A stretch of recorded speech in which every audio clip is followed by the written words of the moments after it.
Who is the best performing minister of the Modi cabinet? तो बार बार आप ही का नाम आता है। आपको बुरा लगा जब पहली लिस्ट में आपका नाम नहीं था? देखिए, ये सब बातें लोग चर्चा करते हैं। But do you feel you've got your due? देखिए, कोई भी स्टेचर और रिकॉग्निशन काम से मिलता है। 5 लाख का विक्ट्री टारगेट रखा है आपने, मार्जिन ऑफ विक्ट्री का। क्यों? बड़े एम्बिशियस नहीं हो रहे आप थोड़े से? पर कुछ लोग कहते हैं ना कि Nitin Gadkari is the right man in the wrong party. वो हमारे साथ होते, ऑपोजिशन वाले कहते हैं हमारे साथ होते तो अच्छे होते। मैं राइट मैन हूँ तो मेरी पार्टी भी राइट है। मैं जैसा हूँ वैसा हूँ। जो अच्छा लगता है वो बोलता हूँ, जो अच्छा लगता है वो खाता हूँ, जो अच्छा सुनता है वो सुनता हूँ। नितिन जी, योगी जी नागपुर आए और उन्होंने एक रैली में एक भाषण देते हुए आपके बारे में कहा कि वो अजातशत्रु हैं और वो किसी भी काम से इनकार नहीं करते। And for many years now आपकी एक रेप्यूटेशन बन गई है of a go getter, of a doer. तो जब योगी जी ने आपके बारे में ये कहा तो आपके मन में क्या गुजरा? नहीं, मैं उनका भाषण नहीं सुन पाया, पर आपने देखा होगा बाद में कि वो ऐसा बोले। बाद में मैं 12 बजे आया, आज केवल अखबार में देखा है।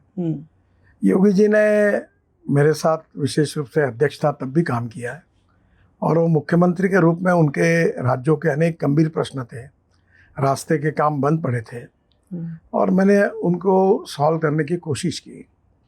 बाद में उनको मैंने कुछ नई नई बातें, सुझाव भी दिए। तो उत्तर प्रदेश के विकास के बारे में उनका बहुत बड़ा योगदान है और जब जब भी कोई बातें होती है तो कभी मेरे से भी चर्चा करते हैं। तो स्वाभाविक रूप से मैं उनके साथ मेरे बहुत ही अच्छे संबंध रहे और उत्तर प्रदेश के विकास में उनके नेतृत्व में जो काम हुआ है मैंने भी उनको सहयोग करने की कोशिश की। पर मैं इसलिए पूछ रही हूँ क्योंकि शायद अगर आप किसी से पूछे कि who is the best performing minister of the Modi cabinet तो बार बार आप ही का नाम आता है। लेकिन जब लिस्ट आई तो पहली लिस्ट में आपका नाम नहीं था, बहुत चर्चा शुरू हो गई। मैं आंकड़े देख रही थी, 60% increase in highways from 2014 to now. बहुत बड़ा आंकड़ा है। आपको बुरा लगा जब पहली लिस्ट में आपका नाम नहीं था और मीडिया में चर्चा शुरू हो गई कि कुछ अनबन है, कुछ नितिन जी को उनका स्टैचर नहीं दिया जा रहा? कैसा लगा आपको? नहीं, मुझे कोई ऐसा लगा नहीं। इसका कारण पार्टी के अध्यक्ष और जब मैं था तो ये प्रथा है कि उस राज्य का पदाधिकारी और मुख्यमंत्री, मंत्री पार्लियामेंट्री बोर्ड के साथ पहले बैठते हैं, फिर उसमें सीट साथ चर्चा, राज्य की परिस्थिति की चर्चा होती है और फिर उसके बाद पार्लियामेंट्री बोर्ड निर्णय करता है। तो पहले लिस्ट के समय गुजरात, मध्य प्रदेश और उत्तर प्रदेश 3 राज्यों की मीटिंग हुई थी। महाराष्ट्र को बुलाया नहीं गया था और महाराष्ट्र में 3 अलायंस पार्टनर होने के कारण यूनानिमिटी बनने में थोड़े अड़चने भी थी। तो इसलिए महाराष्ट्र बाद में आया, इसलिए मेरा नाम सेकंड लिस्ट में आया। इसमें ऐसा कोई संबंध था ऐसा मुझे नहीं लगता। जब ये चर्चा चली मीडिया में कि कुछ रिश्ते शायद ठीक नहीं है, रिश्तों में कुछ कड़वाहट है, नितिन जी बड़े इंडिपेंडेंट हैं, कैबिनेट मीटिंग्स में भी अपना माइंड बोलते हैं, डायरेक्टली बोलते हैं। देखिए, ये सब बातें लोग चर्चा करते हैं यार, इन सब बातों में कोई मतलब नहीं है। मैं भारतीय जनता पार्टी का कार्यकर्ता हूँ, विचारों के प्रति, संगठन के प्रति समर्पित हूँ और मुझे पार्टी ने दिया हुआ काम जो है वो करने की कोशिश करते रहता हूँ। बाकी बातें जो है कि जो लोग डायरेक्ट मोदी जी पर टीका करने के लिए डरते हैं वो मेरा उपयोग करके ऐसा कुछ लिखते रहते हैं। आपके सहयोगी? नहीं, मेरे सहयोगी नहीं, कोई पत्रकार, तो वो उस तथ्यहीन है, ऐसा कुछ नहीं है। मतलब जिसको कहते हैं बंदूक आपके कंधे से फायर। हाँ, पर मेरी तो उनसे बातचीत होती है, चर्चा होती है और उसमें कोई अड़चन मुझे नहीं लगती। आप कैसे अपने रिश्ते को डिस्क्राइब करेंगे? अच्छे रिश्ते हैं, टेंशन वाला नहीं है? बिल्कुल नहीं। मैं इसलिए पूछ रही हूँ क्योंकि बार बार, अब तो मैं 3 चुनाव देखने जा रही हूँ जिसमें बीजेपी की जीत के बारे में बात की जाती है और बार बार चर्चा चलती है कि अगर तो आंकड़े इतने आए तो मोदी जी ही प्रधानमंत्री बनेंगे, लेकिन अगर आंकड़े गिर गए तो नितिन जी भी एक कंसेंसस कैंडिडेट। ये सब चर्चा जो है निरर्थक होती है। अभी इस समय हमको मेजोरिटी मिलेगी, हम 400 पार जाएंगे और मोदी ही देश के प्रधानमंत्री बनेंगे, ये बिल्कुल स्पष्ट है। But do you feel you got your due? आप इतने सीनियर, इतने हाई परफॉर्मिंग मिनिस्टर हैं, आपको लगता है कि आपको जो प्रोफाइल, जो स्टैचर, जो रिकॉग्निशन मिलनी चाहिए थी वो मिली है? देखिए, कोई भी स्टेचर और रिकॉग्निशन काम से मिलता है। और मैं अपने काम के प्रति समर्पित हूँ और मुझे कभी नहीं इतनी रिकॉग्निशन और रिस्पेक्ट। 7 वर्ल्ड रिकॉर्ड हुए हमारे मिनिस्ट्री में, मुझे 9 डॉक्टरेट्स मिली, डीलिट्स मिली, 9। और मैं विदेशियों से लेकर सब तक करोड़ों फॉलोअर्स सोशल मीडिया पर है। तो रिकॉग्निशन और लोगों का प्रेम है, ये सब लोगों का प्रेम और रिकॉग्निशन एक जीवन की सबसे बड़ी बात होती है। मुझे ऐसी कोई तकरार भी नहीं करनी और ऐसा कुछ मेरे मन में भी नहीं है। कभी आपके मन में कुछ बुरा नहीं लगा आपको? कोई कभी नहीं लगा। मैं पार्टी में जब आया तब मैंने कभी अपना बायोडाटा छपा नहीं, कभी मेरे स्वागत के लिए कोई एयरपोर्ट आया नहीं, न मैंने कभी अपने पोस्टर और कटआउट लगाए। मैं एक अलग प्रिंसिपल का व्यक्ति रहा हूँ। जीवन के शुरुआत के काल में मैं अटल बिहारी वाजपेयी और जॉर्ज फर्नांडिस से बहुत प्रभावित था। जॉर्ज साहब का व्यक्तित्व मैंने नज़दीक से देखा। मैं अपने हिसाब से चलता हूँ, जो कुछ मेरे को है मैं कर सकता हूँ, वो देश के लिए समाज के लिए काम करता हूँ। मैं अक्सर कहता हूँ कि politics is a instrument of socio economic reform. जो कहता हूँ वैसे करने की कोशिश करता हूँ। आपने कहा कि आप पोस्टर होर्डिंग नहीं लगाते, क्यों नहीं लगाते? ये जो चुनाव की पद्धतियाँ हैं, अब मैंने इस बार ये कहा कि मैंने 10 साल सांसद रहा हूँ, मैंने किया हुआ काम लोगों के सामने है और लोग मुझे जानते हैं, तो मैं पोस्टर और कटआउट क्यों लगाऊं? मैं अपने काम पर जीतना चाहता हूँ। लोगों की अपेक्षा मैंने पूरी की होगी तो लोगों का पॉजिटिव वोट मुझे मिलेगा, इस बात पर विश्वास रखता हूँ। और मुझे विश्वास है कि जात, पंथ, धर्म, भाषा, सेक्स और पार्टी, बियॉन्ड दैट मैंने काम किया है। लोग भी, मैं बोलता हूँ नागपुर मेरा है और नागपुर कर मेरे हैं। तो मैं जात पात, पंथ, धर्म या राजनीति मैंने कभी की नहीं। लोगों का प्रेम मेरी पूंजी है और वही विश्वास के साथ मुझे लगता है कि मैं अच्छे मार्जिन से चुनाव जीतूंगा। यहाँ पे हम आपसे जब मिलने आ रहे थे तो हमने एक टैक्सी एयरपोर्ट से ली, तो टैक्सी के जो ड्राइवर थे ऐसी उससे बातचीत में, राहुल था उनका नाम, उनसे बातचीत कर रहे थे। तो हमने कहा कौन जीतेगा? उन्होंने कहा हमें तो लगता है गडकरी जीतेंगे। मैंने कहा अच्छा आप किसको वोट देंगे? बोला कि हम भी उन्हीं को वोट देंगे। मैंने कहा अच्छी बात है, हम तो उनको मिलने जा रहे हैं। तो बोला कि उनको ज़रूर कहिएगा कि हम उनको वोट दे रहे हैं, उनकी पार्टी को नहीं। कहने का मतलब है that sometimes the person is more popular than the party. Nagpur है आरएसएस की सीट, लेकिन ये ट्रेडिशनल बीजेपी सीट नहीं है, इसमें ब्रांड गडकरी है। नहीं, नागपुर ये ट्रेडिशनल कांग्रेस की सीट है। वही तो मैं कह रही हूँ, वही तो मैं कह रही हूँ, कांग्रेस का वही तो मैं कह रही हूँ। पर मैं संघ का स्वयंसेवक हूँ जी, और संघ is a part of my life conviction. Yes. और बीजेपी का कार्यकर्ता हूँ और जो कुछ संस्कार मिले उसी से मैं लोगों की सेवा करने की मैंने कोशिश की और लोगों के मन में मेरे प्रति प्रेम और विश्वास है। तो कुछ दिनों के बाद हमारी विचारधारा और संगठन के बारे में भी निश्चित निर्माण होगा। पर नागपुर में लोगों का अक्रॉस द पार्टी लाइन जो प्रेम मुझे मिला है, across the caste line, across the religion line, even among Muslim voters, yes. और मैं उनको बताता हूँ मैं आरएसएस का हूँ। फिर क्या कहते हो? मैं यही भी बताता हूँ कि मैं आपकी सेवा करूँगा और काम करूँगा, जो वोट देंगे उनका भी करूँगा और आपने नहीं दिया तो भी आपका काम करूँगा। और कोविड के समय मैंने उनके लिए सब काम किया, कोई अपेक्षा नहीं रखी और आज भी बोलता हूँ। पर आज उनको पता चला है 10 साल में जो कुछ काम हुआ उससे उनका विश्वास और प्रेम और बढ़ा है और मुझे निश्चित रूप से सपोर्ट मिलेगा, ऐसा मुझे विश्वास है। 5 लाख का विक्ट्री टारगेट रखा है आपने, मार्जिन ऑफ विक्ट्री का। क्यों बड़े एम्बिशियस नहीं हो रहे आप थोड़े से? टारगेट तो एम्बिशियस ही होता है ना। रखा है जी। और क्या प्रूव करना चाहते हैं? It's your third time that you are on test, 2 बार ही आप जीते। मैं ये चाहता हूँ जो लोगों को भाषण में कहता हूँ कि मैंने रोड में वर्ल्ड रिकॉर्ड हो गए, मुझे 9 डिलीट्स मिली, रिकॉग्निशन, रिस्पेक्ट मिला। मेरी इच्छा है कि चुनाव के राजनीति में भी मेरा कुछ रिकॉर्ड बन जाए, मताधिक्य का। इस बार आप मुझे जिताइए, ऐसा मैं अपील करता हूँ। अच्छा, इस सब के बीच में आपके पुराने दोस्त उद्धव जी, जब आपका नाम नहीं आया लिस्ट में तो उन्होंने कहा कि आप हमारे साथ आ जाइए, आप हमारे कैंडिडेट बन जाइए। यहाँ कहना ज़रूरी है क्योंकि बहुत से हमारी ऑडियंस यंग है, उनको इतनी चीज़ें याद नहीं रहती। उद्धव जी की जो पिताजी थे बाल ठाकरे, उनके फेवरेट मंत्री थे Nitin Gadkari, right? You were बाल ठाकरे's फेवरेट मिनिस्टर। तो जब उद्धव जी ने ये आपको एक तरह से न्योता दिया, आपने उसको इमेच्योर तो बोला, लेकिन एक हिस्टोरिकल रिलेशनशिप तो है वहाँ। देखिए, रिलेशनशिप है, अलायंस रहे या ना रहे। बाला साहब ठाकरे के साथ उनके मार्गदर्शन में मैंने काम किया और मेरे दिल में उनके लिए जगह है। पार्टियों की अलायंस नहीं हुई इसलिए रिश्ते नहीं टूटते हैं। मैं अक्सर एक बात अटल बिहारी वाजपेयी की याद रखता हूँ, जीवन में उसका अनुकरण करता हूँ कि मतभेद हो सकते हैं, मतभिन्नता हो सकती है, पर मनभेद नहीं होनी चाहिए। और दूसरी बात मेरे जीवन की विशेषता है कि एक बार मैंने जिससे दोस्ती की, वो चाहे गड्ढे में जाए, चाहे अलायंस हो, चाहे हो न हो, मैंने व्यक्तिगत रिश्तों को वैसे ही निभाया है और वैसे ही निभाते रहूँगा और निभाते रहा हूँ। और ये मेरी बोलो तो अच्छी बात है पूरी। मैं कोई पॉलिटिकल परिणामों की चिंता नहीं करता। मेरे उद्धव जी से, राज ठाकरे से, शरद पवार जी से, कांग्रेस के अनेक नेताओं से वैसे ही रिश्ते हैं। और राजनीति अलग है, रिश्ते अलग है। पर आजकल तो ऐसी राजनीति होती नहीं है ना। देखो, Do you sometimes feel कि you've become a misfit in today's? Maharashtra में कभी लगता है कि मैं मिसफिट बन गया हूँ आज की जिस तरह की यशवंतराव राजनीति? चव्हाण, सुधाकरराव नाईक, वसंतराव नाईक, वसंतराव पाटिल, शरद पवार तक हम लोग राजनीति तक विवाद होता था, पर बाद में हंसते थे, बोलते थे।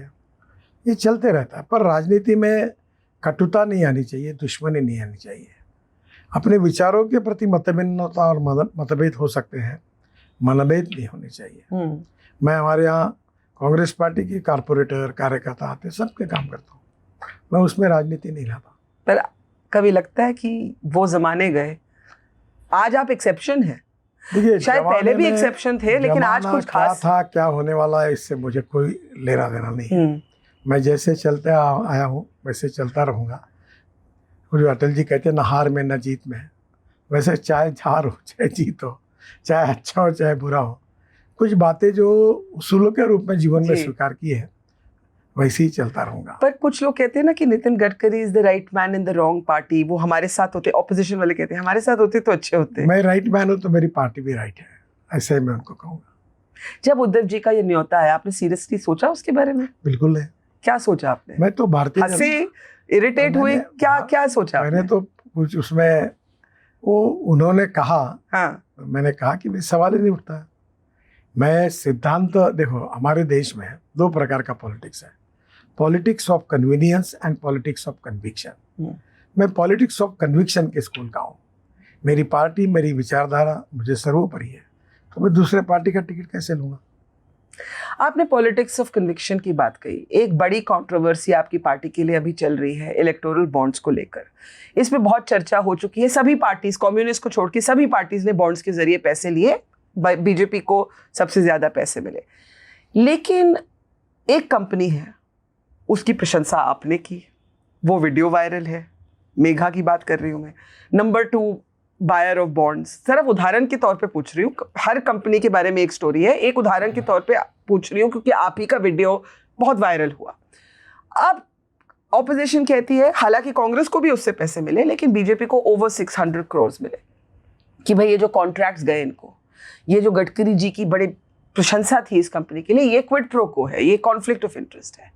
देखिए, पहली बात तो ऐसी है कि ये झोजिला टनल का काम उनको मिला जी। इसका 4 बार टेंडर निकला, 12,000 करोड़ की टनल थी। वो काम 5,000 रुपये में हो रहा है, और 5 बिडर आए थे जो ई टेंडर के बीड से उनको मिला है।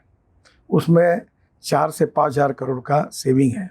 वहाँ -8 डिग्री टेम्परेचर है, कारगिल के नीचे ये टनल बन रही है, और लगभग 70% काम हो गया है।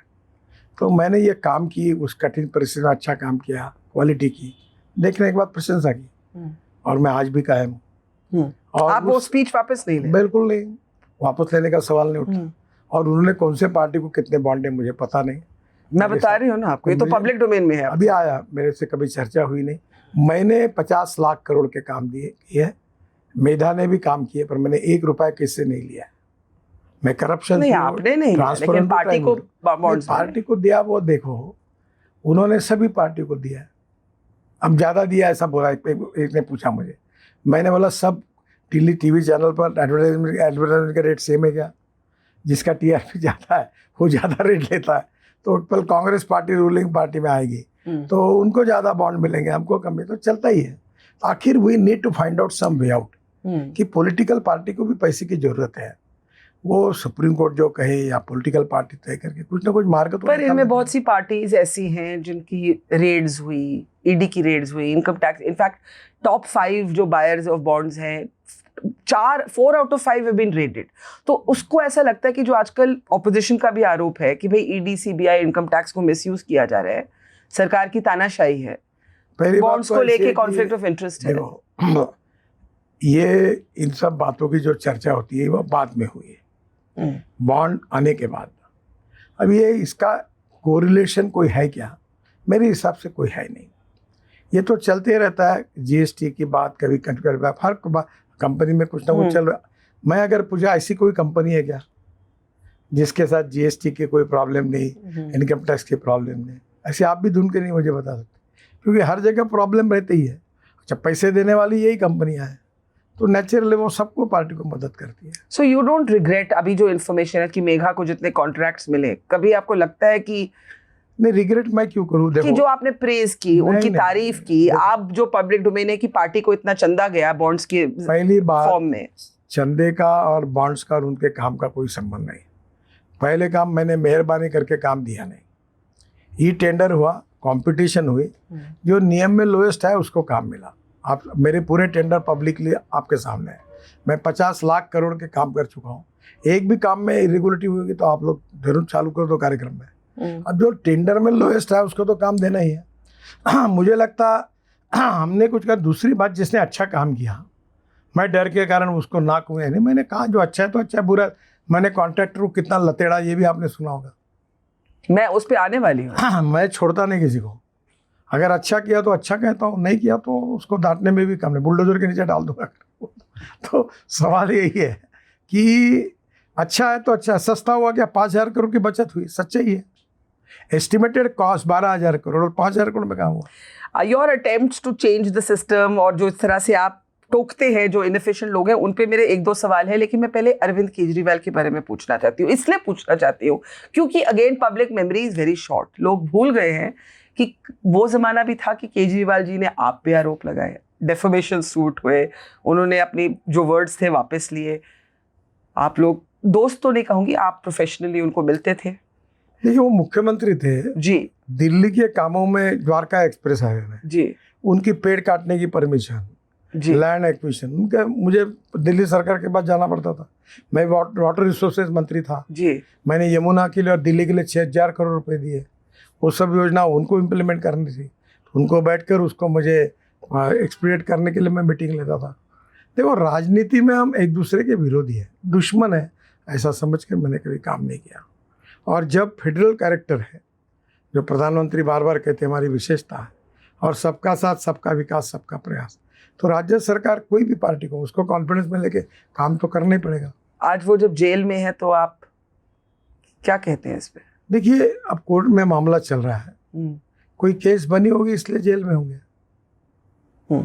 चलिए, वो तो कोर्ट तय करेगा। अब आते हैं नितिन जी की डुअल पर्सनैलिटी पे, जो मुझे लगता है एक तरह से तो बहुत ही, जैसे आपने कहा, फ्रेंडली हैं आप, इनफॉर्मल हैं, आपकी अक्रॉस कम्युनिटीज दोस्ती है। दूसरी तरफ एक इम्पेशंस है कि सिस्टम इतना धीमे क्यों चलता है। बिहार में ब्रिज कोलैप्स होता है, कोई ब्यूरोक्रेट कहता है कि हवा तेज आ गई, आप कहते हैं आई एम अमेज्ड। NHAI के जो अफसर हैं उनको आपने फटकार के डांट लगा दी कि भाई ये क्या है, इतने धीरे धीरे, इतना इनडिसीजन। तो ये नितिन जी की ये दो इंसान जो एक इंसान में कॉम्बो है, वो जरा समझाइए। नहीं, जो अच्छा काम करते हैं उनको मैं सम्मान देता हूँ, जो काम ठीक से नहीं करते या गलती करते तो फिर गालियाँ खाते हैं। तो इसमें तो स्ट्रेट फॉर, देखो, I am loyal to my country, people of this country, और मैं जो कुछ काम कर रहा हूँ भारतीय जनता की संपत्ति है। वो अच्छे काम होने चाहिए, समय पे होने चाहिए, और लोगों को उसका फायदा मिलना चाहिए। सिस्टम की सबसे इरिटेटिंग चीज क्या है? 10 साल आप एक मिनिस्ट्री में रह चुके हैं, which in itself is quite unusual, and you've had the chance, you know, you're the highwayman of India, right? अगर इंफ्रास्ट्रक्चर इस सरकार की सबसे बड़ी अचीवमेंट एक तरह से गिनी जाती है, तो उसका क्रेडिट मुझे लगता है बहुत हद तक आपको जाएगा। गिवन दैट अचीवमेंट, सबसे इरिटेटिंग चीज क्या है स्लो मूविंग सिस्टम की? देखिए, सिस्टम में बहुत समस्या है, और सिस्टम को चलाना, जैसे घोड़ा कैसा भी हो, बैठने वाला कैसा, ये इम्पोर्टेंट होता है। अगर सिस्टम की कमी है तो उसको दूर करने की जिम्मेदारी मंत्री करके मेरी है, बाय हुक और क्रुक। मैं शब्द यूज कर रहा हूँ, हुक और क्रुक, हुक और क्रुक मेरी जिम्मेदारी है। सिस्टम को ठीक से चलाना, घोड़ा कितना भी बदमाश हो, बैठने वाला ऐसा चाहिए कि उसको बराबर चलाना चाहिए। तो आई डोंट, तो कभी लगाम छोड़ी, कभी कसी। System, right. मैं ये कहता हूँ it is the test of the leadership who run the system, मुझे उसको सुधारना चाहिए।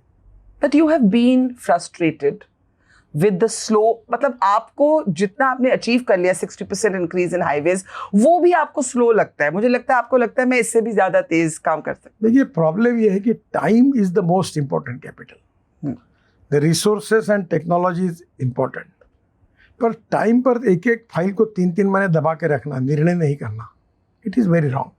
मैं लोगों को कहता हूँ I like people who can get the things done. गलत काम मत करो। मैं कभी किसी को काम गलत करने के लिए आग्रह नहीं करता। वो जो सही काम है, कानूनी काम है, वो तो समय पे करो। तो जब आप फटकार देते हैं लोगों को, डांट लगा देते हैं, तो उन क्या कैसे रिस्पॉन्ड करते हो? गलती होगी तो डांटता हूँ। हाँ मैं मानती हूँ। पूछता हूँ आप बहुत अच्छे इंसान हैं। बोले क्या हुआ सर? मैंने बोला आपका पत्नी से भी ज़्यादा फाइल पर प्रेम है, आप 3-3 महीने दबा के बैठे। शर्म नहीं आती आपको? आप बोले? हाँ बोलता हूँ मैं। फिर क्यों रखे हो? फिर जो लिखना है लिखो ना, पर करो सही। 3 दिन के अंदर फाइल को निपटारा करो। ये पब्लिक इंटरेस्ट में मैं कहता हूँ। आप अपनी सबसे बड़ी अचीवमेंट अब तक की क्या मानते हैं? देखिए इस देश में 1 करोड़ लोग आदमी आदमी को ढोने का काम करते थे, पीठ पर 1 क्विंटल का बोरा रख के चलते थे। मैंने मैकेनिज्म ड्रिवन ई रिक्शा लाई, सुप्रीम कोर्ट तक केसेस हुई, कानून बनाया और 1 करोड़ लोग मानवीय शोषण से मुक्त हुए। अब महिलाएं भी ई रिक्शा चलाने लगी। तो मानवीय शोषण से इन 1 करोड़ लोगों को मुक्ति मिली, जिसमें बहुसंख्यक मुस्लिम और शेड्यूल कास्ट कम्युनिटी में से थे। वो मेरे लाइफ का बहुत अच्छा काम है। आपने एक डिक्लेरेशन की है that you would like to phase out और and petrol and diesel fuelled vehicles. ये मेरा मिशन है 2004 से, आपको याद होगा। मुझे याद है, मैं यहाँ आई थी, आपने मुझे तब एथेनॉल एनर्जी की बात की थी। अभी मेरे पास गाड़ी है नीचे इनोवा की, यूरो 6 इमिशन नॉर्म्स, वर्ल्ड का पहला व्हीकल है जो यूरो 6 नॉर्म को पूरा करती है। 60% बिजली तैयार करती है और 40% इथेनॉल पे चलती है। अगर पेट्रोल की तुलना में अगर रेट निकाले तो 25 रुपीज़ लीटर पेट्रोल का भाव होता है। फाइन व्हीकल है, आप जाके आज चक्कर मारिए। मानूंगी मैं। हाँ, मैं इस देश के किसान, गेहूँ, चावल, मक्का, चीनी, इससे किसान समृद्ध नहीं हो सकता। अब किसान अन्नदाता है, ऊर्जादाता बने। ऊर्जादाता नहीं, अब बिटुमिन दाता बने।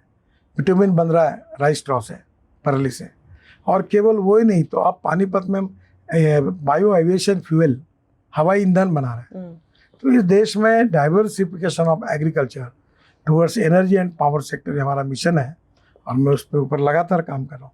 क्या ये रियलिस्टिक है पेट्रोल डीजल के बिना गाड़ियाँ, 100%। मतलब आप पूरा फेज आउट करना चाहते हैं? कोई टाइमलाइन है आपके बारे में? 2004 में मैं तब से इलेक्ट्रिक व्हीकल की बात कर रहा हूँ। आज वेटिंग लिस्ट है, इलेक्ट्रिक बसेस आ गई है, स्कूटर आ गई है। पेट्रोल के बजाय आप इंडियन ऑयल 300 इथेनॉल के पंप खोल रहा है। और अब स्कूटर, बजाज, टीवीएस, हीरो, तीनों ने 100% इथेनॉल पे बनाई। ऑटो रिक्शा बनाया है। तो आने वाले दिनों में मिथेनॉल आया, मिथेनॉल में 20% डीजल में डालकर कर्नाटक सरकार ने बसेस चलाई है।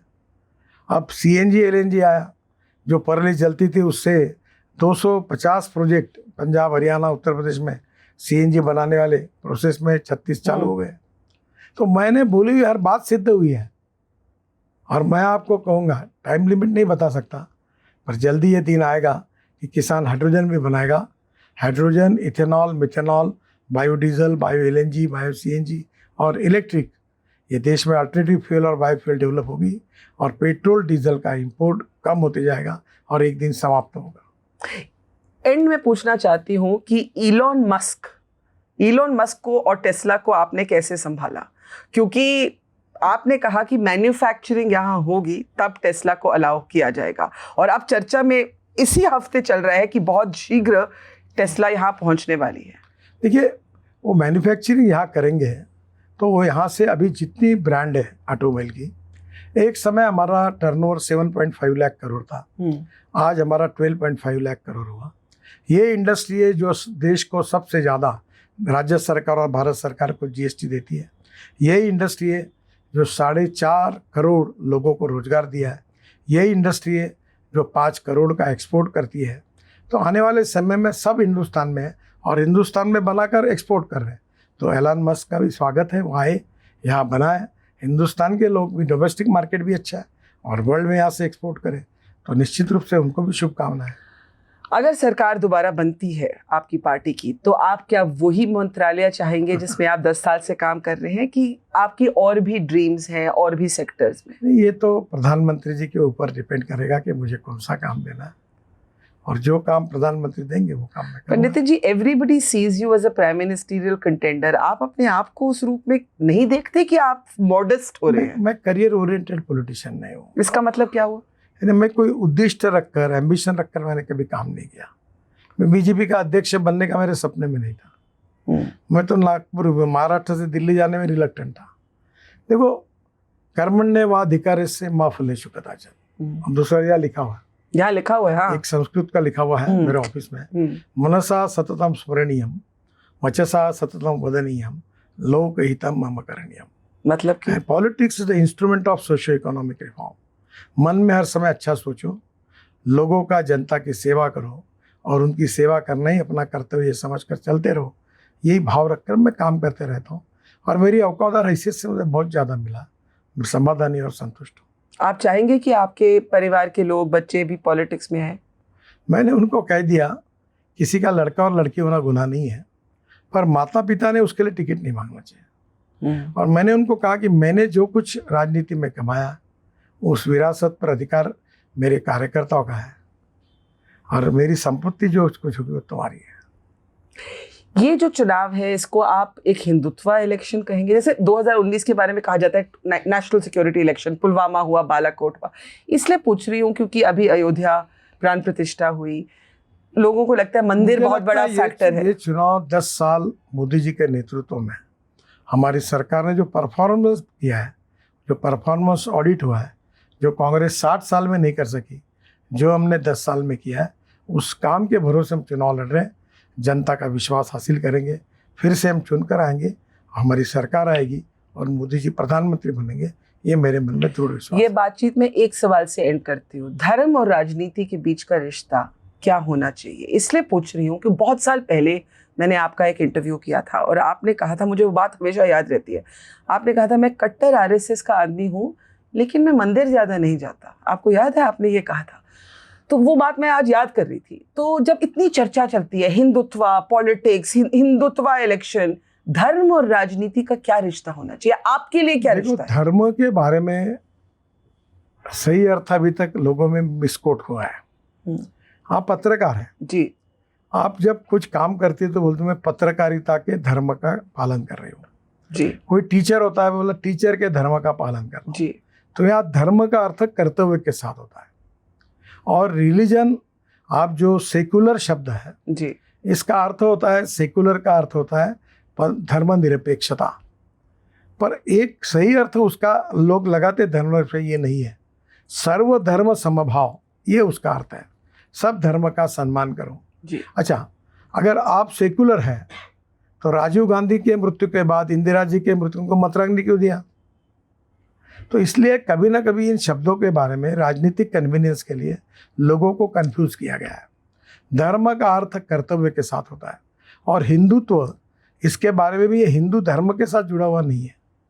इतिहास, विरासत और संस्कृति से मिला हुआ जो शब्द है, इसके अर्थों को मिसकोट किया गया है। मैं ये मानता हूँ कि धर्म कर्तव्य के साथ है, और राजकारण में अपने कर्तव्य का पालन करना, ये धर्माधिष्ठित राजकारण। अच्छा, योगी आदित्यनाथ ने आपको अजातशत्रु का, अगर आपको खुद सेल्फ डिस्क्राइब अपने आप को करना पता, how would Nitin Gadkari describe himself? मैं मेरे बारे में कभी सोचता ही नहीं। कुछ तो मैं जैसा हूँ वैसा हूँ, जो अच्छा लगता है वो बोलता हूँ, जो अच्छा लगता है वो खाता हूँ, जो अच्छा सुनता है वो सुनता हूँ।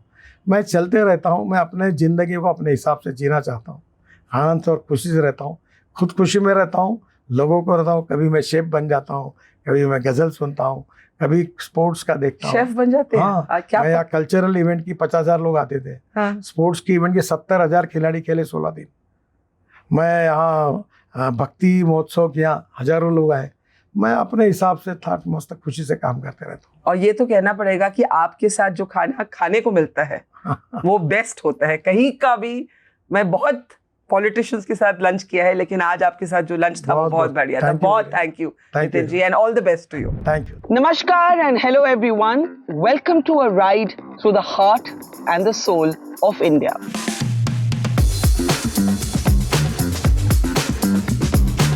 क्योंकि जब इलेक्शन सीजन आता है तो कौन जीता, कौन हारा, कौन आगे, कौन पीछे, ये बातचीत तो होती ही रहती है. But it's also a time for travel and meeting people and getting to know your own country better. So, welcome to the Dhabas of Democracy, where every bite tells a story, where every conversation will spice up your day. Experience the masala, the flavor, the swad of this election with us as we take a unique road trip from the south to the north of India, traveling thousands of kilometers to bring you the flavor of this election.